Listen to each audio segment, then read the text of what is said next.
സഭാ ടിവിയുടെ central hall എന്ന പരിപാടിയിൽ മുസ്ലിം ലീഗ് നേതാവും പാർലമെന്റ് അംഗവുമായ PK കുഞ്ഞാലിക്കുട്ടിയാണ് ഇന്നത്തെ അതിഥി.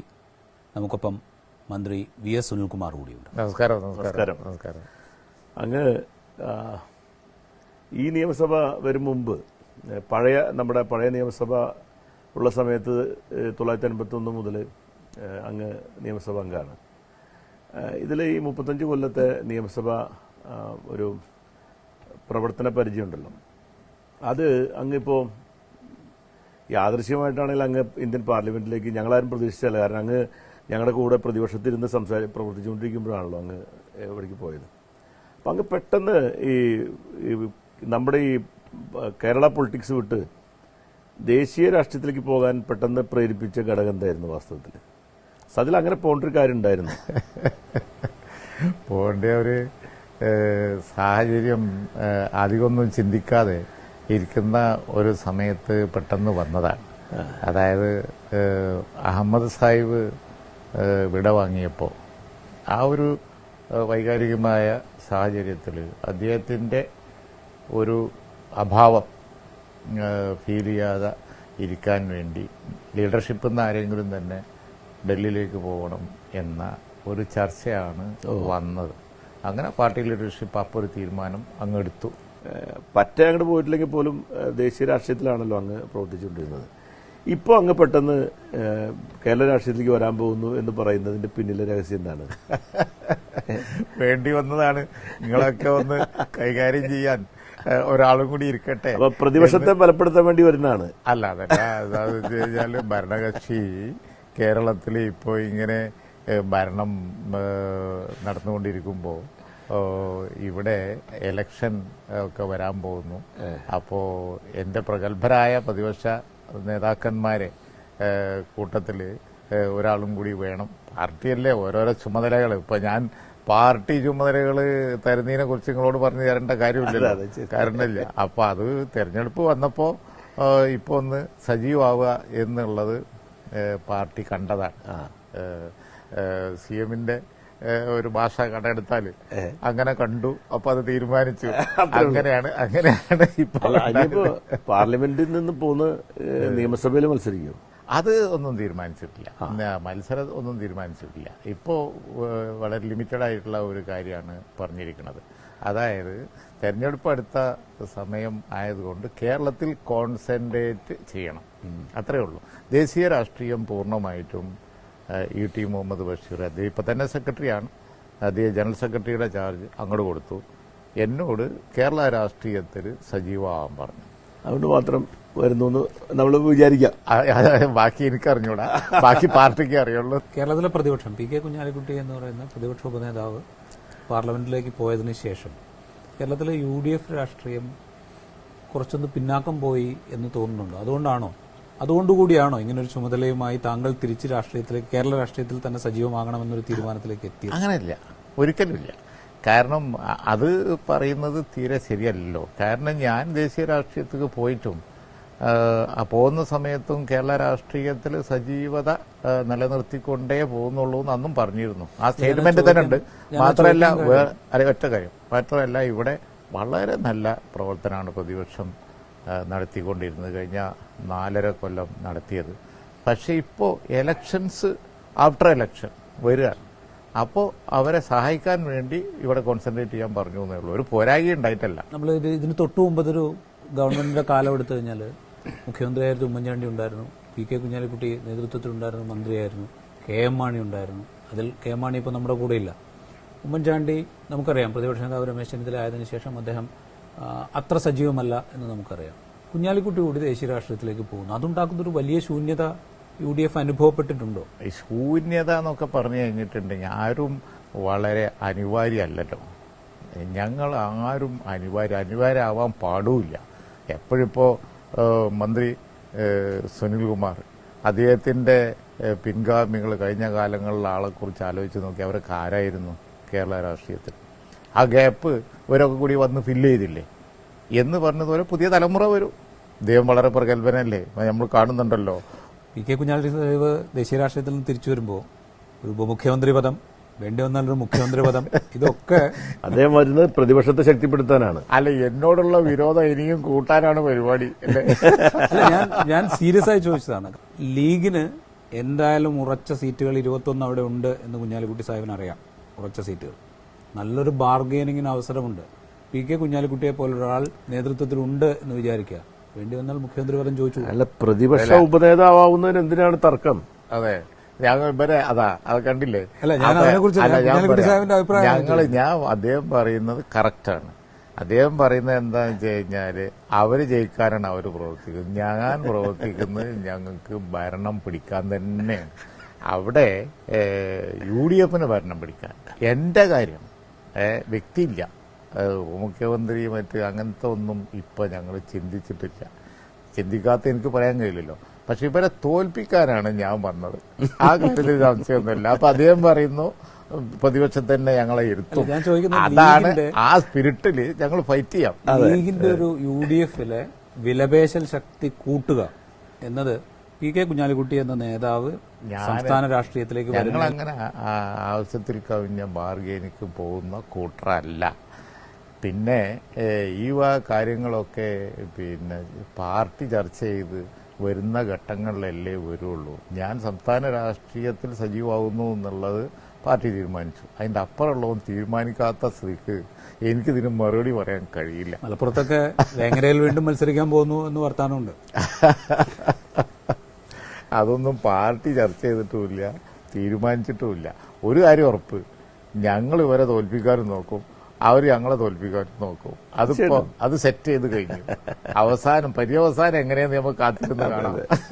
കുഞ്ഞാലിക്കുട്ടി, കുഞ്ഞുമാണി എന്ന് പറയുന്ന ഒരു പ്രയോഗം തന്നെ ഉണ്ടായിരുന്നു. അതിൽ കെ മാണി ഇപ്പോൾ നമ്മുടെ കൂടെ ഇല്ല.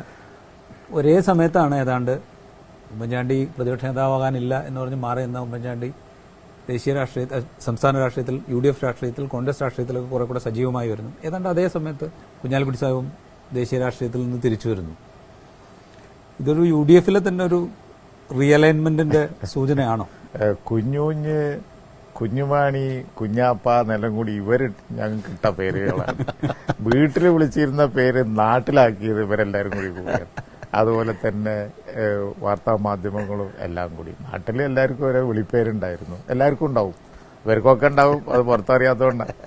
ആ വിളിപ്പേര് വെച്ച് ഞങ്ങളെ സീരിയസ് ആയിട്ടും കളിയാക്കിയും കാർട്ടൂണുകളിലും ഒക്കെ വിമർശിച്ച് വന്ന് ഞങ്ങളനുയായികളും പിന്നെ അത് പറയാൻ തുടങ്ങി. അത് ഈ മുദ്രാവാക്യം വിളിക്കുമ്പോ പ്രാസൊപ്പിച്ച് വിളിക്കാൻ വളരെ എളുപ്പമാണ്. പ്രഗത്ഭന്മാരുണ്ടല്ലോ അതിനകത്ത്. ഓർമ്മയില്ലേ ആൾക്ക് നിയമസഭയിൽ മുദ്രാവാക്യം വിളിക്കുമ്പോഴേ? അതെ, ഒരു പ്രാസൊപ്പിച്ച് വിളിക്കാൻ. പ്രാസൊപ്പിച്ച് വിളിക്കാറുണ്ട്. ആ നിയമസഭയിൽ നിന്നും ഇത് പലതും വരാറുണ്ട്.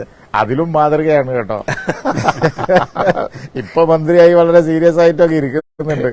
പക്ഷെ ആ പ്രാസൊപ്പിച്ച് വിളിയിൽ ഏറ്റവും മുമ്പിൽ നിന്ന ആളാണ്. ഞാൻ ഈ നിയമസഭയിൽ ശ്രദ്ധിച്ചുള്ള ഒരു കാര്യം എന്താണെന്ന് വെച്ചാൽ, ഈ ബില്ല് അവതരിപ്പിക്കുമ്പോൾ ഇപ്പോഴും ഏറ്റവും കൂടുതൽ പിന്നെ ബില്ലിൽ ഇടപെടുന്നത് ലീഗ് MLA-മാരാണ്. ഇപ്പൊ പ്രത്യേകം ഞാനിപ്പോ ഈ നിയമസഭ സഭാതലമായിട്ട് ബന്ധപ്പെട്ട് ചർച്ച കൊണ്ട് പറയാണ്. അപ്പോൾ ആ കാലഘട്ടത്തിൽ ലീഗിൽ നല്ല പ്രഗത്ഭന്മാരുള്ള സമയത്ത് അങ്ങ് നിയമസഭയിലേക്ക് വരുന്നതിന് എന്തെങ്കിലും ചരിത്രം അല്ലെങ്കിൽ എന്തെങ്കിലും തടസ്സങ്ങൾ വല്ലതും ഉണ്ട്? അങ്ങനെ എന്തെങ്കിലും ഉണ്ടായിട്ടുണ്ടോ? ഞങ്ങളെ പാർട്ടിയെ സംബന്ധിച്ചിടത്തോളം പാർട്ടിപരമായി നോക്കുമ്പോൾ നല്ലൊരു സംഘടനാ സെറ്റപ്പ് ഉണ്ടല്ലോ.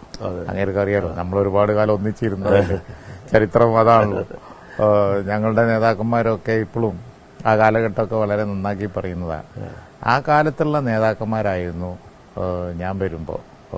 അതായത് ശ്രീ അച്യുതമേനോനോടൊക്കെ ഒപ്പം ഇരുന്ന അന്നത്തെ, അതായത് CH ഉണ്ടായിരുന്നു, നഹ ഖാദർകുട്ടി, എപ്പോഴും പറയുന്ന പേര്. അതെ അതെ, CH-ഉം ഖാദർകുട്ടി, നഹ സാഹിബും ഒക്കെ ഉള്ള കാലത്താണ് ഞാൻ വന്നത്.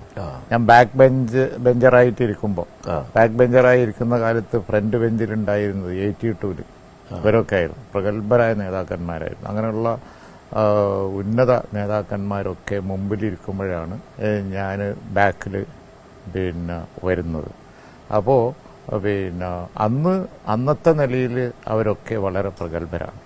ബില്ല് ചർച്ചയിലുമൊക്കെ ചാടി വീഴുന്ന അഹമ്മദിനെ പോലെയുള്ള മിഡിൽ നേതാക്കന്മാരും അന്നുണ്ട് പ്രഗത്ഭന്മാർ.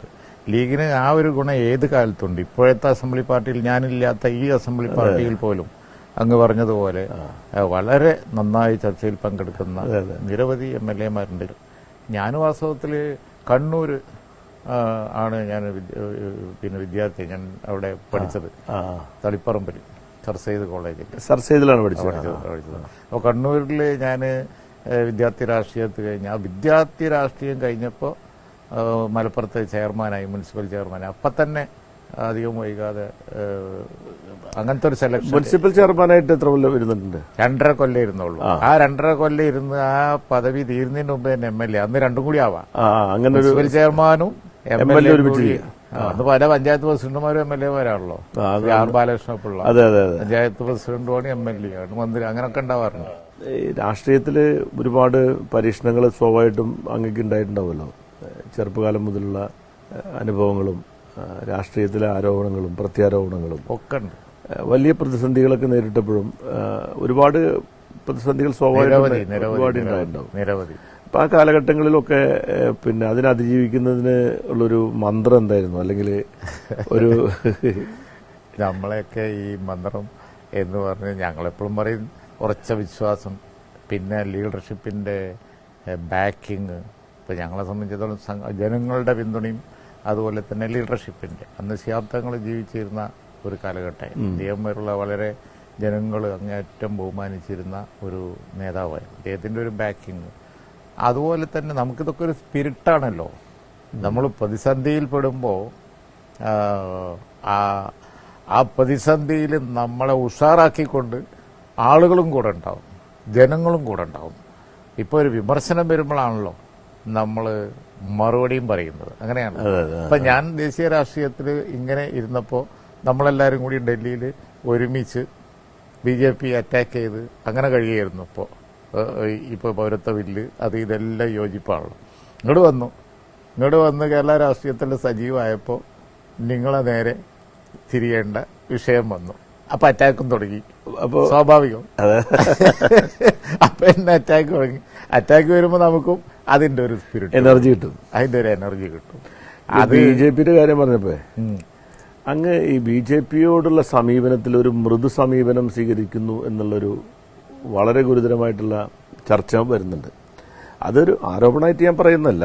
പക്ഷേ പലപ്പോഴും ഇപ്പോൾ ഈ അടുത്ത കാലത്ത് അങ്ങ് ചില സ്റ്റേറ്റ്മെന്റുകളൊക്കെ കാണുമ്പോൾ ഒരു കമ്മ്യൂണിസ്റ്റ് വിരോധമാണ് BJP വിരോധത്തെക്കാളും മുന്നിൽ നിൽക്കുന്ന തരത്തിൽ വരുമ്പോൾ അത് ഈ BJP രാഷ്ട്രീയത്തിനെ അത് സഹായിക്കുമോ ഇല്ലയോ എന്നുള്ളതിനെ പറ്റി അങ്ങ് എപ്പോഴെങ്കിലും ആലോചിക്കുക അങ്ങനെ ചെയ്തിട്ടുണ്ടോ? അതായത് അത് ഞാനിപ്പോൾ ഈ സംസ്ഥാന രാഷ്ട്രീയത്തിലേക്ക് വന്നതിൻ്റെ ഒരു ഇഫക്റ്റാണ്. അതായത് കോവിഡിനെ കൈകാര്യം ചെയ്യുന്ന കാര്യത്തിൽ സംസ്ഥാന ഗവൺമെന്റ് ഏറ്റവും നന്നായിട്ട് സഹകരിച്ചപ്പോൾ ഞാൻ സ്ഥിരം നേരിട്ട ഒരു ക്വസ്റ്റ്യൻ മുഖ്യമന്ത്രിയോടും സംസ്ഥാന ഗവൺമെന്റിനോടും മൃദു സമീപനം സ്വീകരിക്കുന്നു എന്നാണ്. ഇപ്പോൾ ഇവിടെ വന്ന് നിങ്ങളെ നന്നായി അറ്റാക്ക് ചെയ്തപ്പോൾ അവിടെ തന്നെ നിങ്ങൾ ഈ ആയുധം പുറത്തെടുത്തു.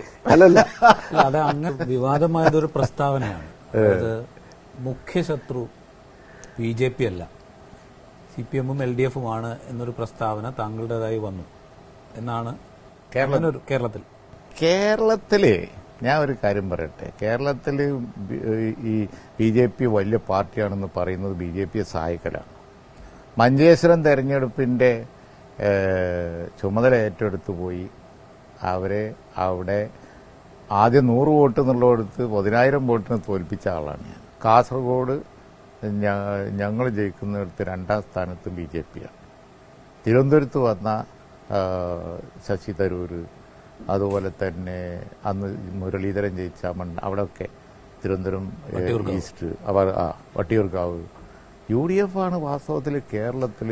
ഞാൻ ഒന്ന് പറഞ്ഞോട്ടെ, കേരളത്തിൽ BJPയെ പ്രതിരോധിക്കുന്നത് യഥാർത്ഥത്തിൽ UDF ആണ്. നമ്മൾ BJPയെ കേരളത്തിൽ അധികം വലുതാക്കി പറയേണ്ട കാര്യമില്ല. കാരണം ഇവിടുത്തെ രാഷ്ട്രീയത്തിൽ ഈ തേർഡ് പാർട്ടി അവരാണെന്ന് മീഡിയ ഒക്കെ ഇങ്ങനെ കൊണ്ടു നടക്കുന്നുണ്ടല്ലോ. ഇവിടെ ഞങ്ങൾക്ക് നേരിടേണ്ട ശക്തി നിങ്ങളാണ്. ഇന്ത്യയിൽ BJPയാണ്. ഇവിടെ നിർഭാഗ്യവശാൽ ഇപ്പോ ഭരണത്തിലിരുന്ന് ഞങ്ങളെ ഭാഷയിൽ പറഞ്ഞ ഹിതകരമല്ലാത്ത കാര്യങ്ങളൊക്കെ ചെയ്യുന്നത് നിങ്ങളാണ്. നിങ്ങൾ രക്ഷപ്പെടാൻ വേണ്ടി BJPയെ കാണിക്കുകയാണ്, അല്ലാതെ വേറെ ഒന്നും അല്ല. കോൺഗ്രസ് ലീഗ് എന്റെ ചോദ്യം അതാണ്, അങ്ങനെ ആത്മാർത്ഥമായി തന്നെ പറയുന്നതാണോ? അതായത് വളരെ ആത്മാർത്ഥം. ഞാൻ പറയുന്നത് ഇപ്പം കേരളത്തിലെ കമ്മ്യൂണിസ്റ്റുകാര് ഇപ്പം നമ്മള് ഇലക്ഷനിൽ ഇപ്പം മത്സരിക്കുന്നു, എതിരാളി BJP ആണോ എന്നുള്ള വിഷയം മാത്രമല്ല, ഈ വർഗീയത എന്ന് പറയുന്നതിനുള്ള എതിർപ്പാണല്ലോ BJP. അല്ല, അതിനോടൊന്നും എനിക്ക് അഭിപ്രായ വ്യത്യാസമില്ല. ഞാൻ പറഞ്ഞു, പൗരത്വ ബില്ലിനെതിരായിട്ട് നിങ്ങൾക്ക് UDFന് വാസ്തവത്തില് ഫലപ്രദമായിട്ട് അതിനെ നേരിടാൻ കേരളത്തിൽ കഴിയും. പക്ഷേ ഞാൻ പറഞ്ഞ വ്യത്യാസം അങ്ങ് പറയുന്നത് ഇപ്പൊ BJP എതിർക്കുന്നതിൽ കോൺഗ്രസ് ആണ് ഏറ്റവും പ്രധാനപ്പെട്ട പങ്കുവയ്ക്കുന്നത് പറയുമ്പോൾ, നമുക്ക് UDFന് ഇപ്പം പൗരത്വ നിയമ ഭേദഗതി ബില്ല് വന്നപ്പോൾ നിങ്ങൾക്ക് വാസ്തവത്തിൽ നിങ്ങളുടെ ഒരു കരുത്തനുസരിച്ച് അവനെ യൂണിഫൈ ചെയ്ത് UDF എന്ന നിലയിൽ അതിനെ എതിർക്കാനുള്ള ഒരു പരിമിതി അങ്ങേക്ക് വന്നതുകൊണ്ടാണ് അങ്ങ് പറയുന്നത് നമ്മൾ ഒരുമിച്ച് തന്നല്ലോ. ഞാനൊരു കാര്യം പറയാം, ഞങ്ങൾക്ക് യാതൊരു പരിമിതിയില്ല. ഇടതുപക്ഷത്തിന്റെ പരിമിതി അംഗീകരിക്കണം. നമുക്ക് കേരളത്തിൽ കുറച്ച് ശക്തിയുണ്ട് എന്ന് വിചാരിച്ചിട്ട് BJPയെ ഇടതുപക്ഷത്തിന് ചേർക്കാൻ കഴിയും എന്ന് പറയുന്നത് വെറുതെ അല്ലേ? കാരണം വെച്ചാൽ കേരളത്തിൽ പോലും എൻ്റെ വാദം അതാണ്, ഇതുവരെ ആരും പറയാത്തൊരു വാദമാണ്. ദേശീയ തലത്തിൽ BJPനെ ശക്തിയായി എതിർക്കുന്നത് കോൺഗ്രസ് ആണ്. മാത്രമല്ല കേരളത്തിലും ശക്തിയായി എതിർക്കുന്നത് കോൺഗ്രസ് ആണ്. എന്നാൽ നയപരമായി LDF BJPനെ ശക്തിയായി എതിർക്കുന്നുണ്ട്. ഞാൻ പ്രാക്ടിക്കലായിട്ട് ഞങ്ങളാണ് അസംബ്ലി സീറ്റുകളിൽ പോലും, ലോക്സഭാ സീറ്റിൽ തിരുവനന്തപുരം സീറ്റ് ശശി തരൂർ തോൽപ്പിച്ചത് കുമ്മനത്തെയാണ്. കഴിഞ്ഞ പ്രാവശ്യം കുമ്മനത്തെ അസംബ്ലിയിൽ തോൽപ്പിച്ചത് മുരളീധരനാണ്. മഞ്ചേശ്വരത്ത് BJPനെ തോൽപ്പിച്ചത് ലീഗാണ്. ഇടതുപക്ഷം ഇതെവിടെയും ചെയ്യുന്നില്ല. ഇടതുപക്ഷത്തിന് ഈ കച്ചവടം ഒരു ലാഭമാണ്. അല്ല, അത് ഞാൻ പറയുന്നത് ഇടതുപക്ഷത്തിന് BJP കേരളത്തിൽ ഒരു സൗകര്യമാവാൻ പാടില്ല. അത് ശ്രീ സുനിൽകുമാർ ശ്രദ്ധിക്കണം. മലബാറിൽ ഈ വരാനിരിക്കുന്ന തദ്ദേശ സ്വയംഭരണ തെരഞ്ഞെടുപ്പിൽ പല പ്രാദേശിക സഖ്യങ്ങൾക്കും മുസ്ലിം ലീഗ് തയ്യാറെടുക്കുന്നുണ്ട് എന്നാണ് പുറത്തേക്ക് വരുന്ന സൂചന. ഇപ്പോൾ മലപ്പുറം ജില്ലാ കമ്മിറ്റി തന്നെ പ്രാദേശിക തലത്തിൽ വെൽഫെയർ പാർട്ടി പോലുള്ള പാർട്ടികളുമായി സഖ്യമാകാം എന്ന് അറിയിച്ചിട്ടുണ്ട് കീഴ്ഘടകങ്ങളെ എന്നാണ് റിപ്പോർട്ടുകൾ വരുന്നത്. അത് ലീഗ് ഉണ്ടാക്കുന്ന ധാരണയാണോ UDF ഉണ്ടാക്കുന്നത്? ഞാൻ ഒരു കാര്യം പറയാം, തെറ്റായ ഒരു വ്യാഖ്യാനമാണത്. ഈ പാർട്ടികളായിട്ടൊക്കെ പ്രാദേശിക സഖ്യം ഉണ്ടാക്കി ഇപ്പോൾ ഇടതുപക്ഷം കഴിഞ്ഞ പഞ്ചായത്ത് തെരഞ്ഞെടുപ്പിൽ സഖ്യം ഉണ്ടാക്കിയിരിക്കുകയാണ്. ഞങ്ങളത് പഞ്ചായത്ത് വൈസ് എടുത്ത് വിശകലനം ചെയ്ത് ഞങ്ങൾ പറഞ്ഞു. സാമ്പാറിൽ വെൽഫെയറും ഉണ്ട്, SDPI ഒക്കെ ഉണ്ട് സാമ്പാറിൽ. അത് പൊളിക്കാൻ ഞങ്ങൾ ഈ തവണ ഇടതുപക്ഷത്തിന്റെ ആ സാമ്പാർ പൊളിക്കാനുള്ള ആഹ്വാനം ഞങ്ങൾ കൊടുത്തു. അപ്പോൾ ഉടനെ ഇപ്പൊ നേരത്തെ പറഞ്ഞതുപോലെ വർത്തമാനകാല രാഷ്ട്രീയമാണ്, അദ്ദേഹം യോജിക്കൂല. പക്ഷെ ഉടനെ അവർ രംഗത്ത് വന്നു, എന്താ ഞങ്ങൾ കൂട്ടുകൂടാണ്. ഞങ്ങൾ UDFന് പുറത്ത് ആരുമായിട്ടും ഒരു രാഷ്ട്രീയ സഖ്യം ഉണ്ടാക്കൂല. പക്ഷെ ഇവർക്കൊരു തന്ത്രമുണ്ട് അവിടെ. വെൽഫെയർ പാർട്ടിയും SDPI ഒക്കെ ആയിട്ട് ഇവർ സ്വതന്ത്ര പൗരമുന്നണി ഉണ്ടാക്കും, ഞങ്ങളെ തോൽപ്പിക്കാൻ വേണ്ടിയിട്ട്. അത് തവണ ഞങ്ങൾ പൊളിക്കും, അത്രേ ഉള്ളൂ. അത് പൊളിയാൻ പോവാണ് എന്ന് വന്നപ്പോൾ അവരുണ്ടാക്കിയ ഒരു ബഹളാണ് ഈ ഞങ്ങൾ രാഷ്ട്രീയ സഖ്യം ഉണ്ടാക്കാൻ പോണു മറ്റു പല പാർട്ടികളായിട്ടും. ഇത് പൊളിക്കണമെങ്കിൽ സ്വാഭാവികമായിട്ട് ഈ പാർട്ടികൾക്ക് അതിന്റെ സ്വാഭാവികത എന്താന്നുള്ളത് പഞ്ചായത്ത് തെരഞ്ഞെടുപ്പ് വരുമ്പോഴേ അറിയുള്ളൂ. ഇപ്പൊ പറയാൻ പറ്റില്ല. അതാണ് ഞാനിപ്പോ അത് രാഷ്ട്രീയ സഖ്യം അല്ലാന്നും പ്രാദേശികമായി എന്ത് സംഭവിക്കുന്ന വെച്ചാൽ ഒരു പ്രമുഖ വ്യക്തി ഉണ്ടാവും, നാട്ടിൽ കൊള്ളാവുന്ന ആളാവും. അദ്ദേഹത്തിന് രാഷ്ട്രീയമൊന്നും ഉണ്ടാവില്ല. അദ്ദേഹത്തിന് എന്തെങ്കിലും ഒരു തരത്തിൽ ഒരു പരിവേഷമോ അനുഭാവമോ ഒക്കെ ഉണ്ടാവാം. അങ്ങനെയൊക്കെ പ്രാദേശികമായി കൊള്ളാവുന്ന ഒരാളെ കാൻഡിഡേറ്റ് ആക്കും. പക്ഷെ ഇത്തവണ ആരെങ്കിലും സാമ്പാർ ഉണ്ടാക്കാൻ പോയി, സാമ്പാറിന്റെ പ്രത്യേകത എന്താ? സാമ്പാറിലെല്ലാം ഉണ്ടാവും, എല്ലാ കഷ്ണങ്ങളും ഉണ്ടാവും, വെണ്ടക്കയും ചേനയും മത്തനും ഒക്കെ ഉണ്ടാവും. അതാണ് ഇവർ ഈ കറി വെക്കണ ഇടപാട്. അത് എങ്ങനെയെങ്കിലും ഒന്ന് ഇത്തവണ പഞ്ചായത്ത് തെരഞ്ഞെടുപ്പിൽ പൊളിക്കണം എന്ന് ഞങ്ങൾക്കുണ്ട്. അതാണ് നിങ്ങളിപ്പോ അവിയലാണ് ഉണ്ടാക്കുന്നത്. ഈ തവണ ഒന്ന് അവിയല്, നിങ്ങൾ സാമ്പാറൊക്കെ ഒന്ന് അവിയൽ വെച്ച് നോക്കാം. KT ജലീലിനെതിരായിട്ടുള്ള വലിയ പ്രക്ഷോഭങ്ങൾ നടക്കുകയാണ് കേരളത്തിൽ. പക്ഷെ അതിന് ഒരു പ്രത്യേക രീതിയിലേക്ക് അത് മാറുന്നു എന്നുള്ളത് അങ്ങ് ശ്രദ്ധയിൽപ്പെട്ടിട്ടുണ്ടോ? അത് യഥാർത്ഥത്തിൽ പ്രതിപക്ഷത്തെ സംബന്ധിച്ചിടത്തോളം ഒരു ശരിയായ രീതിയാണെന്ന് അങ്ങക്ക് പൂർണ്ണമായിട്ടും വിശ്വസിക്കുന്നു? അല്ല, അതെ. അതായത് ഈ സ്വർണം കൊണ്ടുപോയി മറ്റു പലതും. നമ്മളിപ്പോൾ ഈത്തപ്പഴത്തിനൊരു പവിത്രത കൽപ്പിച്ചപ്പോൾ എന്ത് ചെയ്യും? ഇത് മക്കത്തുനിന്ന് കൊണ്ടുവരുന്ന സാധനമാണ് ഈത്തപ്പഴം, ഇതിനെതിരെ സമരം ചെയ്യാൻ പാടില്ല എന്ന് പറഞ്ഞ പോലെ. സ്വർണത്തിന്റെ കാര്യമാണ് നോക്കുന്നത്, ഈത്തപ്പഴമാണ് നോക്കുന്നത്, ഈത്തപ്പഴത്തിന്റെ ഉള്ളിൽ സ്വർണം ഉണ്ടോന്നാണ് നോക്കുന്നത് എന്ന് പറഞ്ഞതുപോലെ ഞങ്ങൾക്ക് ഒരു വ്യക്തിവിരോധമൊന്നുമില്ല. ഞങ്ങൾക്ക് അങ്ങനെ ഒരു പർട്ടിക്കുലർ മിനിസ്റ്ററോട് ഒരു വിരോധം അതൊന്നുമില്ല. ഇത് വിഷയം ഗൗരവമല്ലേ? നയതന്ത്ര ചാനൽ വഴി സ്വർണം കേരളത്തിലേക്ക് വന്നു എന്ന് പറയാം, അങ്ങനൊന്നും ഈ സംസ്ഥാനത്തിന് മുമ്പ് സംഭവിച്ചിട്ടുണ്ടോ? മാത്രമല്ല, ഇത് കൊണ്ടുവന്ന കൂട്ടരാരാ? അവരിത് എന്തൊക്കെ ചെയ്തു കൂട്ടിയിരിക്കുന്നു എന്നുള്ള സംശയം ജനങ്ങൾ എത്ര കാലമായി ഇത് തുടങ്ങിയിട്ട്. ഇത് അയച്ചു നോക്കുമ്പോൾ തീരുന്ന ഉള്ളി തോല് പൊളിച്ച പോലെ ആയിപ്പോയില്ലേ. കാരണം പിന്നെയും ഞാൻ പറഞ്ഞത് അതാണ്. അപ്പോ അത് വഴി തിരിച്ചു വിട്ടിട്ട് വല്ല കാര്യമുണ്ടോ? അതാണ് എന്റെ ചോദ്യം. അപ്പോ അതുകൊണ്ട് എന്റെ ഉത്തരം ഒന്നാണ് പൂർത്തിയായിക്കോട്ടെ. അത് വഴി തിരിച്ചു വിട്ട് പിന്നെ BJPയെ സഹായിക്കരുത്. നമുക്ക് BJPയെ എതിർക്കേണ്ട ഒരു ഗൗരവമുള്ള വിഷയം ഇപ്പോൾ വന്നിരിക്കുന്നു. കർഷക ബില്ല്, കർഷകരെ മുഴുവൻ നശിപ്പിക്കുന്ന ഒരു ബില്ലാണ് ഇപ്പോൾ വന്നത്. ഒരു മന്ത്രി രാജിവെച്ചു പോയി. ഇന്ത്യ ഒട്ടാകെ ഇളകാൻ പോവാണ് കർഷക ബില്ലിനെതിരായി, BJPക്ക് എതിരായിട്ട്. കേരളത്തിലെ കൃഷിക്കാരും BJPയെ ശക്തിയായിട്ട് എതിർക്കണം ആ കർഷക ബില്ലിന്റെ മുകളിൽ. സ്വർണ്ണക്കടത്തിന്റെ മുകളിലല്ല, സ്വർണ്ണക്കടത്ത് അവർ മുതലെടുക്കും. അതിന് സ്വർണ്ണക്കടത്തിന്റെ സത്യം ജനങ്ങളെ വേഗം നിങ്ങൾ ബോധ്യമാക്കണം. എന്നിട്ട് കർഷക ബില്ലിനെതിരായി, അങ്ങ് കൃഷിമന്ത്രി കൂടിയാണല്ലോ, അല്ല അതുകൊണ്ട് കർഷക ബില്ലിനെതിരായി അതുകൊണ്ട് ഞാൻ BJPയെ എതിർക്കാൻ ഏറ്റവും നല്ലത് ഇപ്പോ കർഷക ബില്ലാണ്. പിന്നെ ഞാനൊരു കൃഷിക്കാരനാണ്, എന്താ ചെയ്തിരിക്കുന്ന അറിയോ? മൾട്ടിനാഷണൽസിന് പിന്നെ ഏൽപ്പിച്ചു കൊടുക്കുകയാണ്. കൃഷിക്കാരെ അടിമയാൻ പോവാണ്. അപ്പൊ ഞാൻ അങ്ങോട്ട് പറഞ്ഞെന്താ വെച്ചാലേ, അങ്ങ് പറഞ്ഞ വളരെ കറക്റ്റാണ്. ഇത് ഉള്ളി തൊലി പൊളിച്ച പോലെ ആയി എന്നുള്ളതും യഥാർത്ഥത്തിൽ നിന്നും ഇത് വഴിതിരിച്ചു പോകുന്നു എന്ന് പറയുന്ന ആ സ്റ്റേറ്റ്മെന്റ് ഉണ്ടല്ലോ, അതാണ് വാസ്തവത്തിൽ ഇപ്പോ കാര്യത്തിൽ അങ്ങ് ഞാൻ പറയുന്നത്. അതിനകത്ത് അങ്ങ് എന്റെ ചോദ്യം എന്താ വെച്ചാൽ, ഞാൻ ഉള്ളി തോല് പൊളിച്ചെന്ന് പറയുന്നത് എന്തിന്റെ കാരണം എന്താ അറിയോ? പിന്നെ പല മറ്റ് ഈത്തപ്പഴമാണ്, അതുപോലെ വിശുദ്ധ ഗ്രന്ഥാണ്, അതൊക്കെ പറഞ്ഞിട്ട് കൊണ്ടുവന്ന സ്വർണത്തിന്റെ അളവ് എത്ര? ഒരു 13 കിലോ മറ്റോ ഇവിടെ വന്നിട്ടുള്ളൂ. ഇത് എത്ര കാലമായിട്ട് ഇവര് തുടങ്ങി ആർക്കെങ്കിലും അറിയോ? മിനിസ്റ്റർ നേരത്തെ സംസാരിച്ചപ്പോ താങ്കളുടെ രാഷ്ട്രീയ ജീവിതത്തിലെ വലിയ വെല്ലുവിളികളെ കുറിച്ചൊക്കെ സൂചിപ്പിച്ചു. അദ്ദേഹം പറയാതിരുന്നതാണ്, നമുക്ക് എല്ലാവർക്കും അറിയാം. ഐസ്ക്രീം പാർലർ കേസ് താങ്കളുടെ രാഷ്ട്രീയ ജീവിതത്തിൽ വലിയ വെല്ലുവിളിയായിരുന്ന ഒരു സമയമാണ്. മിനിസ്റ്റർ അടക്കമുള്ള ആളുകൾ പ്രതിപക്ഷത്തിരുന്ന് വലിയ വിമർശനം താങ്കൾക്കെതിരെ ഉന്നയിച്ചിരുന്നു. ഇവിടുത്തെ മാധ്യമങ്ങൾ താങ്കളെ രൂക്ഷമായി വിമർശിച്ചിരുന്നു. ഒരു ഘട്ടത്തിൽ താങ്കൾ പറഞ്ഞിരുന്നു, ഞാൻ നേരിട്ടാണല്ലോ. അതെ, അതാണ് ചോദിക്കാൻ വരുന്നതാണ്. ഒരു ഘട്ടത്തിൽ താങ്കൾ പറഞ്ഞു, എന്റെ വീടിന്റെ മുൻപിൽ പത്രം വന്നു വീഴുന്നത് ഒരു സ്ഫോടനം പോലെ എനിക്ക് അനുഭവപ്പെട്ട ഘട്ടമുണ്ടായിരുന്നു എന്നുവരെ താങ്കൾ പറഞ്ഞു. അതിന് ആ വിമർശനത്തെ താങ്കൾ നേരിടുകയും ചെയ്തു. ഇങ്ങനെ നിരന്തരമായ വിമർശനത്തെ, അത് അടിസ്ഥാനരഹിതമാണ് എന്ന് താങ്കൾ വിശ്വസിക്കുന്ന ഒരു കാര്യത്തിൽ നിരന്തരമായ വിമർശനത്തെ നേരിടേണ്ടി വന്നൊരു ഘട്ടമുണ്ട്. അതുപോലെ ബാക്കിയുള്ളവരും അങ്ങനെ നേരിടേണ്ടി വരുന്നൊരു ഘട്ടം ഇപ്പോ ഈ രാഷ്ട്രീയത്തിൽ താങ്കൾ കാണുന്നുണ്ടോ? പ്രത്യേകിച്ച് KT ജലീൽ. അല്ല, ഞാൻ ചോദിക്കട്ടെ, ഞാൻ രാജിവെച്ചില്ലേ?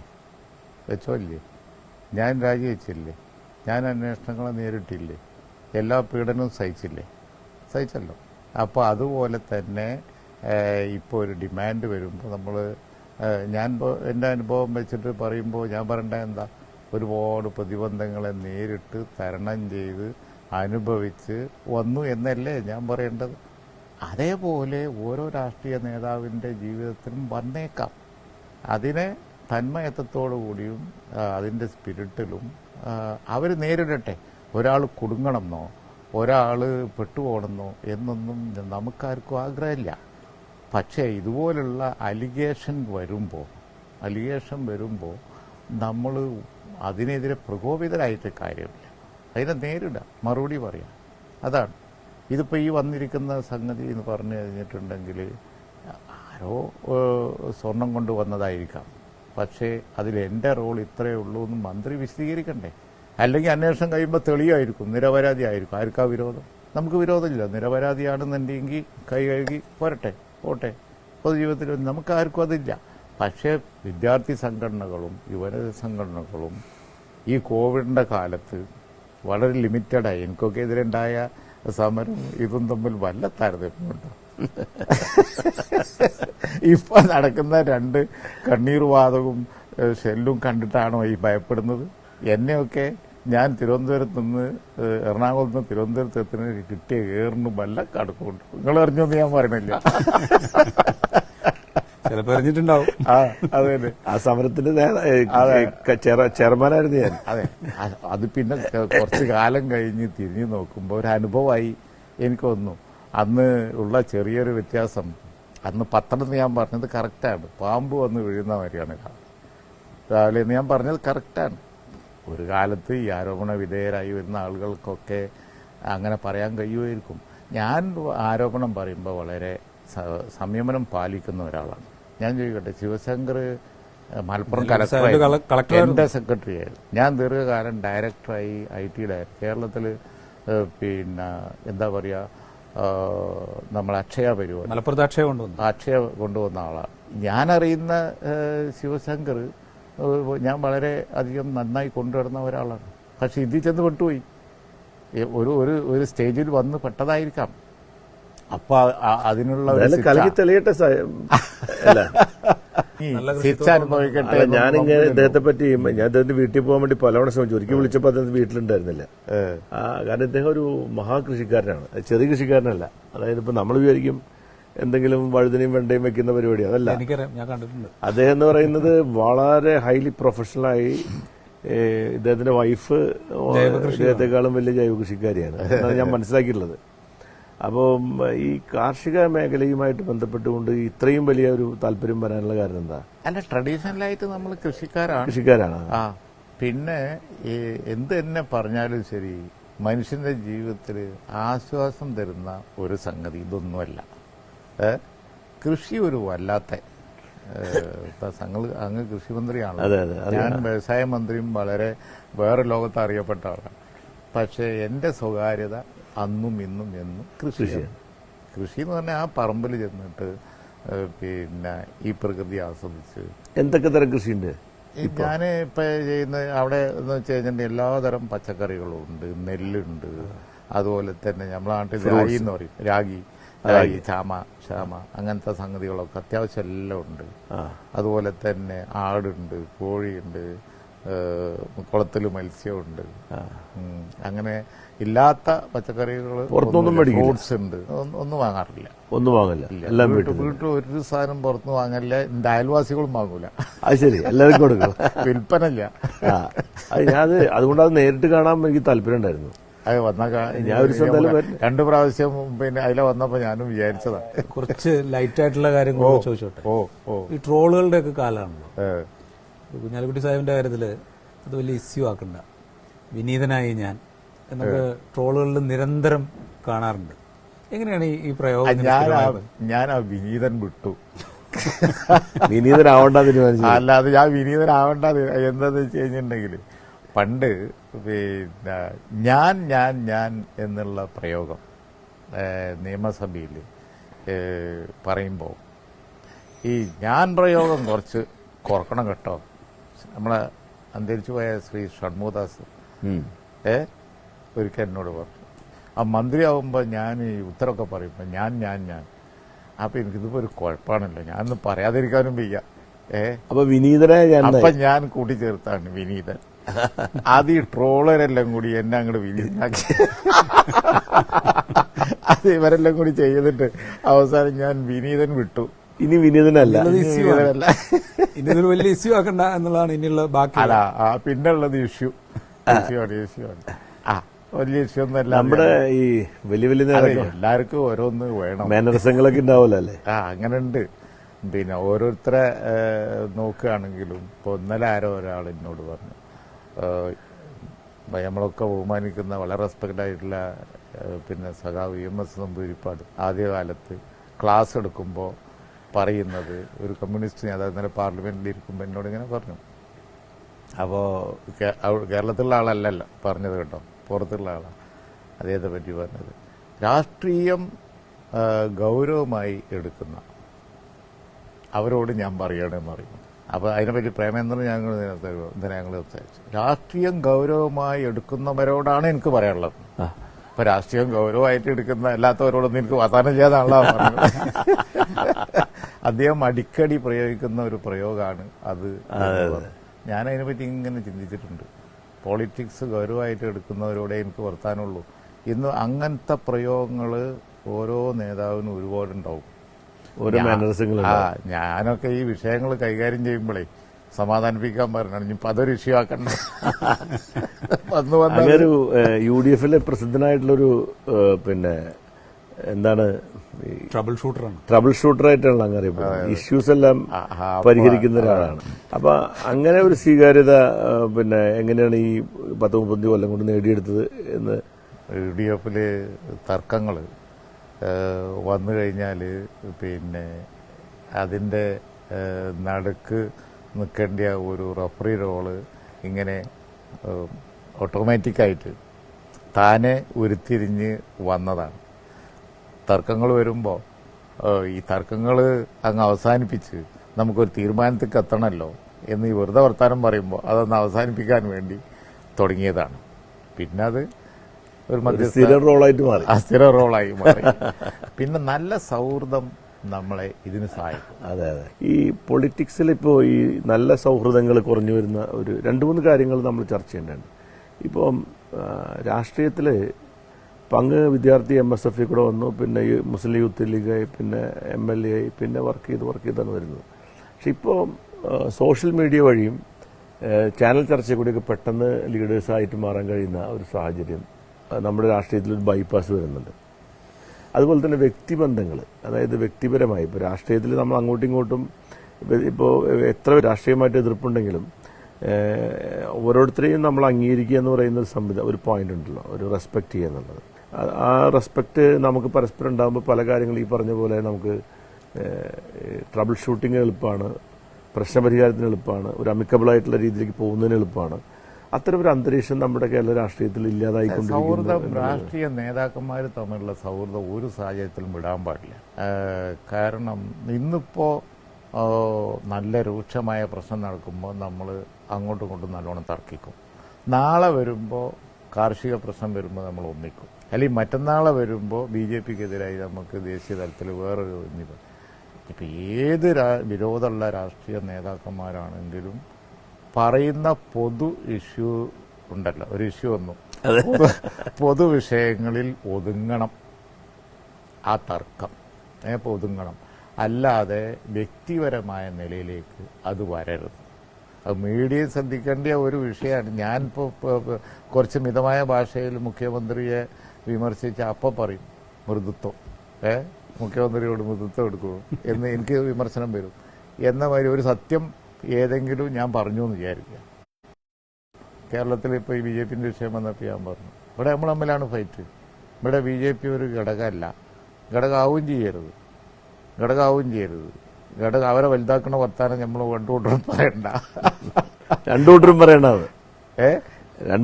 നമ്മളെ അവരെ വലുതാക്കണ്ട. മെറിറ്റിലായിരിക്കണം തർക്കം.